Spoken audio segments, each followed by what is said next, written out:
নিরামিষ দিনে মায়ের জন্য যা যা রান্না করলাম। হাই এভরিওয়ান, আমি রিঙ্কু, আমার নতুন একটা ব্লগে সকলকে স্বাগতম। আজকে হচ্ছে শুক্রবার হচ্ছে আমার মা নিরামিষ খায়, তো যার কারণে হচ্ছে আমরা সকালে আজকে ছোলার ডাল রান্না করব নিরামিষভাবে, আর হচ্ছে রুটি বানাবো। তো আমি হচ্ছে ছোলার ডাল সিদ্ধ করে নিয়েছি, এখন হচ্ছে বাগার দিব। তো আমি পরিমাণ মতো সরিষার তেল দিয়ে নিয়েছি, গরম হয়ে গিয়েছে। এখন দিয়ে দিলাম গোটা জিরা, তারপরে হচ্ছে দিয়ে দেবো তেজপাতা, দিয়ে দেবো শুকনো মরিচ, দিয়ে দেবো গোটা গরম মশলা, দিয়ে দেবো দারচিনি আর হচ্ছে এলাচ দিয়ে আমি ভালো করে একটু ভেজে নিলাম। হলুদ দিয়ে দিলাম একটু আদা আর জিরা বাটা দিয়ে এখন ভালো করে হচ্ছে কষিয়ে নিচ্ছি।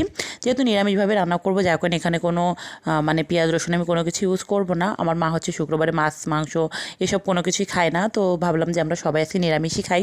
যেহেতু মা আমাদের কাছে আছে, মা আমাদের দেখাশোনা করার জন্য রয়ে গেছে, মা বাবু দুজনে আমাদের কাছে আছে, তো তাই ভাবলাম যে নিরামিষটাই করি। তো সবাই নিরামিষই খাবো, একটা দিন নিরামিষ খেলে তেমন কিছু হবে না। তো মশলাটা কষিয়ে আমি একটু নারকেলের দুধ দিলাম, দুধটা দিয়ে ভালো করে কষিয়ে নিলাম। এখন আবার কিছুটা দুধ দিয়ে আমি একটু জাল করে নিলাম। এখন হচ্ছে ডালটা সিদ্ধ হয়ে গেছে, ডালের ভিতরে আমি দিয়ে দেবো। আর মরিচটা হচ্ছে কাঁচা মরিচ দিয়ে আমি ডালটা সিদ্ধ করে নিয়েছিলাম, তাই আর এক্সট্রা মরিচ দিলাম না। শুকনো মরিচটা শুধু হচ্ছে বাগারের জন্যই দেওয়া, একটু ফ্লেভার ভালো আসবে তাই।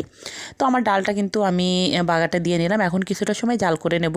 ডালটা অনেক টাইম ধরেই জাল করে আমি সিদ্ধ করে নিয়েছি, তো বেশি টাইম জাল করতে হবে না। তো ডাল হয়ে গেছে, এখন হচ্ছে আমি রুটি করে নিচ্ছি। মা রুটিটা মানে করে দিচ্ছিলো, আমি হচ্ছে ভেজে নিচ্ছি।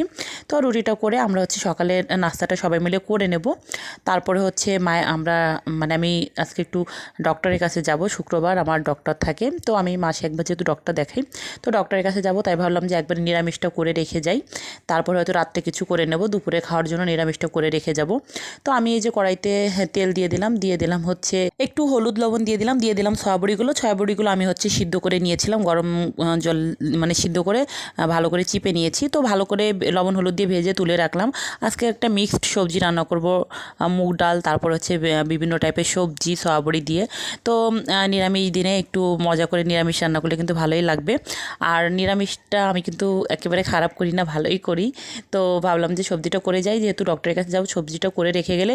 আর ডাল যেহেতু সকালে করেছি, আমরা রুটি দিয়ে খাওয়ার পরে অনেকটা ডাল রয়ে গেছে, ভাত দিয়েও খাওয়া যাবে। তো একটা সবজি করে রেখে দুপুরের খাওয়াটা হয়ে যাবে, তারপর রাত্রে কিছু করে নেওয়া যাবে। তো আমি সয়াবড়িটা তুলে আমি একটু বেশি করে তেল দিয়ে দিলাম হচ্ছে পাঁচফোড়ন, সোমবারে পাঁচফোড়ন দিয়ে দিলাম। পাঁচফোড়নটা দিয়ে এখন হচ্ছে আমি দিয়ে দেবো হচ্ছে সবজিগুলো। এখানে মিক্সড সবজি আছে, কুমড়ো, গাজর, পেঁপে, আলু, সিম, অনেক কিছুই ছিল। তো লবণ হলুদ দিয়ে ভালো করে হচ্ছে ভেজে নিচ্ছিলাম। দিয়ে দিলাম মানে কয়েকটা তেজপাতাটা দিয়ে আমি ভালো করে কিছুটা সময় ভেজে নেব। ভালো করে ভাজা হয়ে গেছে মোটামুটি। এখন হচ্ছে আমি সয়াবড়িগুলো ভেজে রাখছিলাম, ওইটা দিয়ে দিলাম, দিয়ে আমি আরও কিছুটা সময় ভেজে নিচ্ছিলাম। আর এই সবজিটা হচ্ছে যত বেশি ভাজা হবে তত কিন্তু খেতে মজা হবে, আর সবজিটা ভাজা কম থাকলে সবজিটা খেতে ভালো লাগে না। তো আমি ভালো করে মানে অনেকটা টাইম নিয়ে ভেজে নিচ্ছিলাম। আর মুগ ডাল দিয়ে যেহেতু রান্না করব, মুগ ডালটা আমি আগে সিদ্ধ করে রেখেছি। তো মুগ ডালটা সিদ্ধ করা আছে, তো সবজিটা ভেজে আমি হচ্ছে মুগ ডালটা দিয়ে দেবো।